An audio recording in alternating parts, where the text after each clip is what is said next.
If you had a great idea for a new business, would you know how to fund it? Leslie Snadowsky, video blogger with Biz New Orleans, says there are 5 options for small businesses that may be better deals than a traditional bank loan. The Initiative for a Competitive Inner City, or ICIC, advocates for 5 particular funding strategies for small businesses that want to forgo pursuing a bank loan.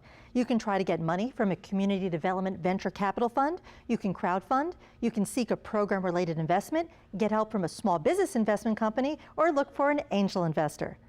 There are about 70 community development venture capital funds, or CDVCs, in the U.S., and capital usually flows to businesses in underinvested communities, like some inner cities or rural communities.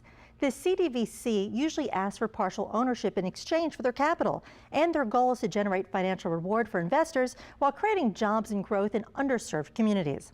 When it comes to crowdfunding, or funding a project or startup by raising small amounts of money, crowdfunding platforms like Kickstarter, Indiegogo, and GoFundMe are good for small businesses that need a one-time infusion of capital but don't want any permanent partners. You can test the demand for your product or idea in exchange for offering some type of product or service in exchange for funding.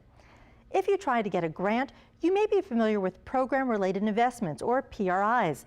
They offer low-rate loans, lines of credit, cash deposits, credit enhancements, or equity investments. PRIs are most often made to increase job creation and expand educational opportunities, family services, and housing. Then there are the SBICs, or Small Business Investment Companies. This is a program created by Congress, and the SBICs are private lending companies that are licensed and regulated by the U.S. Small Business Administration.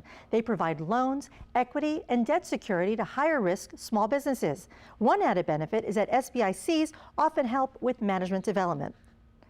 Seeking an angel investor is a 5th funding option, and these individuals or groups tend to look more for the possibilities of a business than existing profits.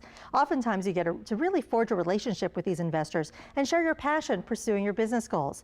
But it's always a good idea to get some professional outside help when negotiating terms with savvy angel investors. You may need some help discussing equity positions, manufacturing practices, and voting shares. All right, Leslie, thanks. You can read more about this topic at other local business stories and see Leslie's Bizcast videos at bizneworleans.com.